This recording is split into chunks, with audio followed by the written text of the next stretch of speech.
ಕ್ಯಾಂಡಿಡೇಟ್ಗಳನ್ನ selection ಮಾಡೋದಕ್ಕೋಸ್ಕರ ಗ್ರಾಮಗಳಿಗೆ ಹೋಗಿ ಅವರವರ ಅಭಿಪ್ರಾಯಗಳನ್ನ ನೀವೇ ತಿಳಿಸಬೇಕು, ಗ್ರಾಮದಲ್ಲಿ ಕ್ಯಾಂಡಿಡೇಟ್ ಆಗಬೇಕಂತ ಕೇಳಿದೀವಿ. ಎಲ್ಲರೂ ಅವರವರ ಅಭಿಪ್ರಾಯವನ್ನ ಆ ಜಾಗದಲ್ಲೇ ತಿಳಿಸಿದ್ರು, ಅದು ನೀವು ನೋಡಿದ್ದೀರಾ.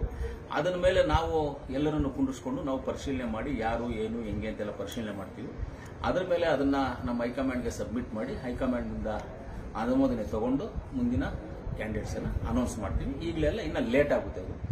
ಇವತ್ತು ಅದಾದ್ಮೇಲೆ ನಾವು ಪ್ರಚಾರ ಸಮಿತಿ ಇದನ್ನೇನು ಕ್ಯಾಂಡಿಡೇಟ್ ಸೆಲೆಕ್ಷನ್ಗೆ ಎಲ್ಲ ಊರುಗಳಿಗೂ ಎಲ್ಲ ವಾರ್ಡ್ಗೂ ಅಟೆಂಡ್ ಮಾಡಿದ್ವಿ.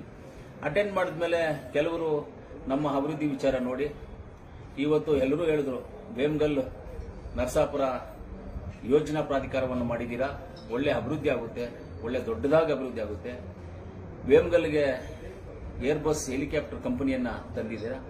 ಇನ್ನ ಇವತ್ತು ನೀವು ನೋಡಬಹುದು, ವೇಮಗಲ್ ಇಂಡಸ್ಟ್ರಿಯಲ್ ಏರಿಯಾ ಅನೌನ್ಸ್ ಆಗಿ 12-13 ವರ್ಷ ಆಯಿತು. ಯಾಕೆ ಯಾವತ್ತಿಂದ ರೋಡ್ಗಳು ಹಾಕಿಲ್ಲ, ಯಾವುದು ಹಾಕಿಲ್ಲ, ಯಾಕೆ ಡೆವಲಪ್ಮೆಂಟ್ ಮಾಡಿಲ್ಲ, ಇವಾಗಲೇ ಯಾಕೆ ಆಗ್ತಾ ಇದೆ ಅದೆಲ್ಲ? ನಾವೆಲ್ಲ ಹೋಗಿ ಕಾಲೋ ಕೈಯೋ ಹಿಡಿದು ಆ ಕೆಲಸಗಳೆಲ್ಲ ಮಾಡಿಸ್ತಾ ಇದ್ದೀವಿ.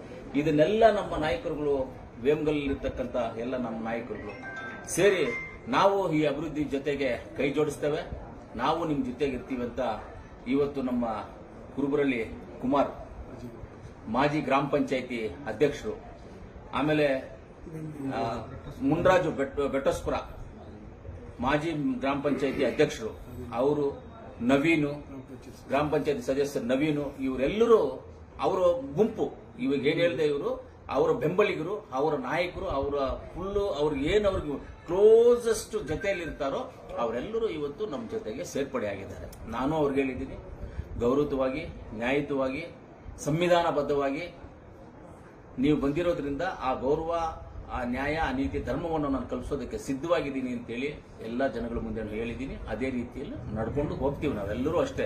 ನಾನಾಗ್ಬೋದು, ನಮ್ಮ ಬ್ಲಾಕ್ ಕಾಂಗ್ರೆಸ್ ಅಧ್ಯಕ್ಷರಾಗ್ಬೋದು, MLC ಅನಿಲ್ ಆಗ್ಬೋದು, ಸುದರ್ಶನ್ ಸರ್ ಆಗ್ಬೋದು, ಕೃಷ್ಣ ಬೈರೇಗೌಡರು ಆಗ್ಬೋದು, ನಮ್ಮ ಇನ್ಚಾರ್ಜ್ ಉಸ್ತುವಾರಿ ಮಂತ್ರಿಗಳಾದಂತಹ ಬೈರ್ತಿ ಸುರೇಶ್ ಅಣ್ಣ ಅವರಾಗ್ಬೋದು, ನಜೀರ್ ಅಣ್ಣ ಅವರಾಗ್ಬೋದು, ನಾವೆಲ್ಲರೂ ಗೌರವವಾಗಿ ಎಲ್ಲ ನಡ್ಕೊಂಡು ಹೋಗ್ತೀವಿ, ನಿಮ್ಮ ಜೊತೆಯಲ್ಲಿ ಇರ್ತೀವಿ, ಎಲ್ಲಾ ವಿಚಾರದಲ್ಲಿ ನಾವು ಜೊತೆಯಲ್ಲಿ ಇರ್ತೀವಿ ಅಂತ ಹೇಳಿದ್ದಾರೆ. ಆಯ್ತು ಅಂತ ಒಪ್ಕೊಂಡು ನಮ್ಮ ಪಕ್ಷಕ್ಕೂ ಸೇರಿದ್ರೆ ತುಂಬಾ ಸಂತೋಷ ಆಗಿದೆ, ಖುಷಿಯಾಗಿದೆ.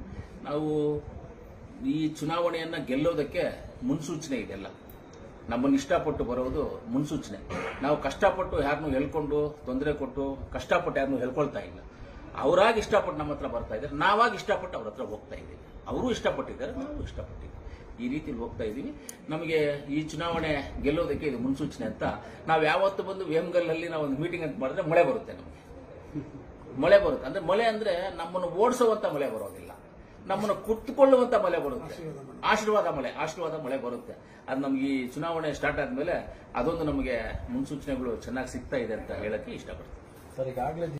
JDS ಅವರು ಇವತ್ತಿಂದ ಏನೋ ಕ್ಯಾಂಡಿಡೇಟ್ ಸೆಲೆಕ್ಷನ್ ಇಲ್ಲ ಪ್ರಚಾರನೂ ಗೊತ್ತಿಲ್ಲ ನಮಗೆ. ಊರೂರು ಓಡಾಡ್ತಾ ಇದ್ದಾರೆ, ಅವರು ಓಡಾಡ್ತಾ ಇದ್ದಾರೆ, ಅರ್ಜಿನ ಕೊಟ್ಕೊಂಡು ಎಲ್ಲರೂ ಓಡಾಡ್ತಾ ಇದ್ದಾರೆ. ಸಂತೋಷ. ಇವಾಗ ನೋಡಿ, ಅವ್ರ ಆಸೆ ಅವ್ರದ್ದು, ನಮ್ಮ ಆಸೆ ನಮ್ಮದು. ಫೈನಲ್ ಆಗಿ ತೀರ್ಮಾನ ಮಾಡೋರು ಮತಬಾಂಧವರು, ಲೀಡರ್ಸು, ಊರುಗಳಲ್ಲಿರೋರು, ವಾರ್ಡ್ಗಳಲ್ಲಿರೋರು, ಇವರೆಲ್ಲ ತೀರ್ಮಾನ ಮಾಡ್ತಾರೆ ಯಾರು ಗೆಲ್ಲಬೇಕು, ಯಾರು ಸೋಲ್ಬೇಕು ಅಂತ. ನಾನು ಇಲ್ಲಿ ಬಂದು ಚುನಾವಣೆಗೆ ಬಂದಾಗ ಯಾರು ನನ್ನನ್ನು ಗೆಲ್ತಾರೆ ಅಂತ ಹೇಳಿಲ್ಲ. ಕೆಲವರು ನಮ್ಮ ಮಾಧ್ಯಮ ಸ್ನೇಹಿತರು, ಪತ್ರಕರ್ತರ ಸ್ನೇಹಿತರು, ಸರ್ ಕಷ್ಟ ಇದೆ, ನೀವು ಏನಕ್ಕೆ ಬರ್ತಾ ಇದ್ರು, ನಮಗೆ ಒಂಥರ ಇದೆ ಅಂತ ಹೇಳಿದ್ರು. ನೋಡಿ, ಹೈಕಮಾಂಡ್ ಹೇಳಿದೆ ಹೋಗ್ಬೇಕು ಅಂತ ಹೇಳಿದರೆ ಬಂದಿದ್ದೀನಿ. ಏನಾಗುತ್ತೋ ಅದರಲ್ಲಿ ನೀರೋ ಬಾವಿನೋ ಹಾಸಿನೋ ಏನೋ ಬಂದು ಪಲ್ಟಿ ಹೊಡೆದು ಆಚೆ ಬರ್ತೀನಿ, ನನಗೆ ನಂಬಿಕೆ ಇದೆ ಅಂತ ಹೇಳಿದೆ. ಸಾರ್ ನಿಮ್ಮನ್ನ ಕೋಲಾರಲ್ಲಿ ಹಂಗ್ ಮಾಡ್ಬಿಡ್ತಾರೆ, ಹಿಂಗ್ ಮಾಡ್ಬಿಡ್ತಾರೆ, ಏನ್ ಮಾಡ್ತಾರೆ ಮಾಡ್ಲಿ ಬಿಡಿ, ಪರವಾಗಿಲ್ಲ, ತೊಂದರೆ ಇಲ್ಲ, ನಾನು ಅದನ್ನ ಫೇಸ್ ಮಾಡಕ್ ಸಿದ್ಧವಾಗಿದ್ದೀನಿ ಅಂತೇಳಿ ಬಂದು ಹಂಗ್ ಮಾಡ್ತಿದ್ದ. ಏನೋ ಹೊಡಿತಾರೆ ಬಡಿತಾರಲ್ಲ, ನಿಮ್ಮನ್ನು ಸೋಲ್ಸ್ಬಿಡ್ತಾರೆ, ನಿಮ್ಗೆಲ್ಲ ಇದ್ ಮಾಡ್ಬಿಡ್ತಾರೆ, ಹಂಗೆ ಹೇಳಿದ್ದವರು. ಆಯ್ತು ಬರ್ಲಿ ಬಿಡಿ, ನಾನು ಅದನ್ನ ಫೇಸ್ ಮಾಡ್ತೀನಿ, ಪರವಾಗಿಲ್ಲ, ತೊಂದರೆ ಇಲ್ಲ ಅಂತೇಳಿ ಬಂದೆ. ಇದು ಅಷ್ಟೇ. ಆವತ್ತು ನಾನು ಏನ್ ಹೇಳಿದ್ರು, ಟಿವಿಗಳಲ್ಲೆಲ್ಲ ನನ್ನನ್ನ ಏನು ಇಲ್ಲ ಅಂತ ಹೇಳಿದ್ರು, ಏನು ಇಲ್ಲ, ಅವ್ರು ಗೆದ್ಬಿಟ್ರು ಇವ್ರು ಗೆದ್ಬಿಟ್ರು ಅಂತ ಹೇಳಿದ್ರು. ಜನ ಬಿಟ್ಕೊಟ್ಟ ನನ್ನನ್ನ? ಜನ ಬಿಟ್ಕೊಟ್ಟಿಲ್ಲ ನನ್ನನ್ನ. ಆವತ್ತು ಇವತ್ತು ನಾವು ಎಷ್ಟೋ ಇವಾಗ ಸೇರಿದ್ರಲ್ಲ ನಮ್ಮ ಜೊತೆನಲ್ಲಿ, ಅವ್ರು ಹೇಳ್ತಾ ಇದ್ರು ನನಗೆ, ಸಾರ್ ನಮ್ಮ ಅಣ್ಣನ ಎಷ್ಟೋ ಹೇಳ್ದೆ ನಿಮ್ಗೆ ಓಟ್ ಹಾಕಿದ್ದು, ನಮ್ಮ ಮಿಸ್ಸಸ್ ನಿಮ್ಗೆ ಓಟ್ ಹಾಕಿದ್ದೇನೆ ಹಿಂಗೆ ಅಂತ ಅವರೇ ಹೇಳ್ತಾ ಇದ್ರು. ಪಾಪ ಅಂದ್ರೆ ನನ್ನ ನೋಡದೇ ಇದ್ರು ನನ್ನ ಮೇಲೆ ಪ್ರೀತಿಗೋಸ್ಕರ ಓಟ್ ಹಾಕಿದ್ದಾರೆ, ನನ್ನನ್ನು ಗೆಲ್ಸಿದ್ದಾರೆ. ನಾವು ರೂರಲ್ ಈಕ್ವಲ್ ಆಗಿ ಓಟ್ ತಗೊಂಡು 2190 ಓಟೆ ನಾನು ಕಮ್ಮಿ ಬಂದಿರು, ಸೆಕೆಂಡ್ ಪ್ಲೇಸ್ ನಾನು ರೂರಲ್. ಟೌನ್ಗೆ ಬಂದ್ಮೇಲೆ ನಮ್ಗೆ ಜಾಸ್ತಿ ಆಯ್ತು. ಆ ರೀತಿ ಇವಾಗಲೂ ಅದೇ ಆಗುತ್ತೆ. ವೇಮಗಲ್ ಕುರುಗಲ್ ಪಟ್ಟಣ ಪಂಚಾಯತಿ ಏನಿದೆ, ಈ ಪಟ್ಟಣ ಪಂಚಾಯತಿಲಿ ಅದ್ಭುತವಾದ ಒಂದು ಮೆಜಾರಿಟಿ ನಾವು ಗೆಲ್ತೀವಿ.